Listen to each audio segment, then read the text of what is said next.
Since a lot of you are already looking at the assignment, I figured I'd talk about it a little bit initially. Imagine that, huh? It's already. Okay, this program is about object-oriented programming using classes, believe it or not. It's like the thing we did in class yesterday. Yeah, it's kind of funny. It says create a class called number converter, and believe it or not, you actually have to do something similar to this in another class. So I figured, why not let you all start? Now, Now, the part that's highlighted is kind of important. Only set current, set base, convert, hex, print, and menu needs to be done by the 12th. You don't have to finish the entire thing. We're actually going to do some of it in class today. okay. Okay. But, so, are we submitting all Yes. of it on the 12th? You're submitting that stuff. On the 12th. That's the stuff we have to do by ourselves then. Well, we're going to do some of it today. You have to get that part finished. Okay. Because we're not, trust me, I ain't doing all in class. Yeah. We're going to do some of it just to get you going. And then we're going to worry about the other ones later. Okay? What do you mean by pay? But really, once you get one done, the rest is pretty simple. Okay? So you can be creating a constructor that basically sets current, think of it like a calculator. You have a current value in your calculator, that's current. And base is like base 10, base 12, base 8, base 16, base, I was going to include base 23 in here, but that was nice, I left that off. Okay. So I'm giving you examples of the way this runs. And if you look at the bottom, I actually ran through the program. As long as you can run it like this and it gives you the same output, you're probably doing good. Okay. There is an error in my program, but it's okay. It's not showing up in this output, and I just didn't like fixing it. So again, we're going to start on this today, but I just want to cover a couple more things in the slides first, and then we'll get there. Okay. So everybody kind of understand what you're going to do? Okay. Actually, let me talk about some of the methods you're going to have to do while we've got the recording going.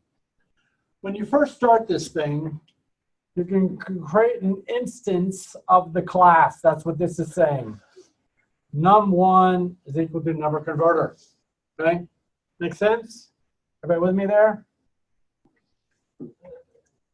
Creates an instance, sets current to 0. Again, current is the thing that's keeping track of the current number. And it sets the base to 10. So what's base 10? Tell me what base 10 is? That's decimal. Yeah. Base 10 is decimal. That's the way you've used your entire life. Okay? So when you create this, it's basically setting current to 0 and the base to 10. Pretty simple to do there. Then some different methods you're going to have to create is set current. Maybe you want to change what the current value is. Kind of like hitting a 5 on the calculator. So set current is going to set the current to whatever the new argument is. Set base will also set the base. Because you can do base 2 is what? Binary. 8 is octal. Hex is 16. Okay, so on and so forth. Okay. You could actually have any base in there.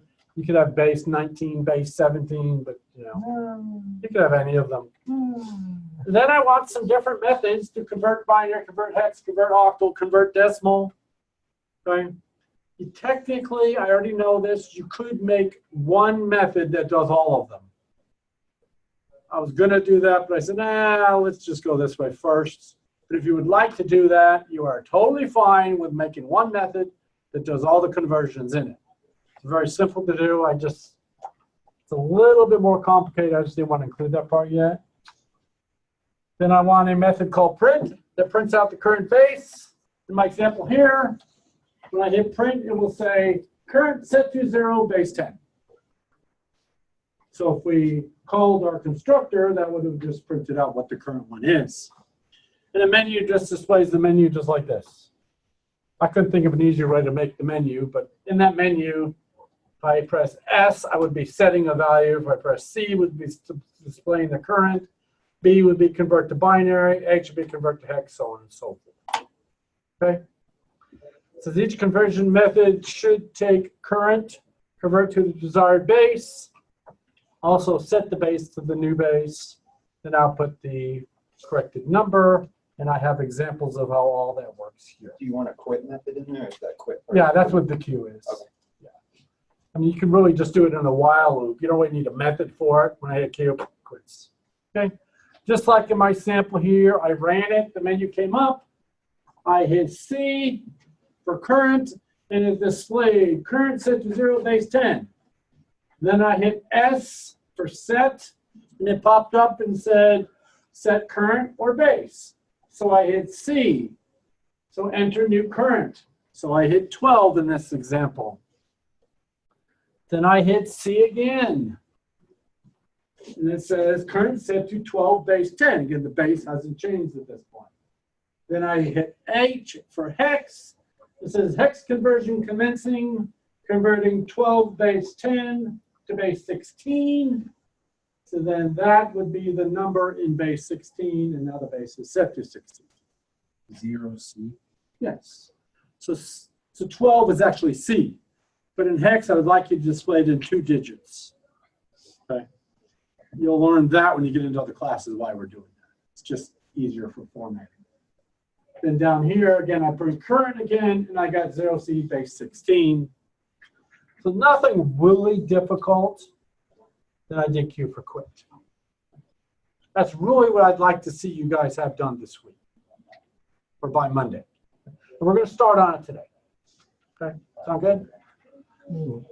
All right, I'm going to stop this recording. We're going to cover a little bit more on the slides, and then we're going to start working on it a little bit.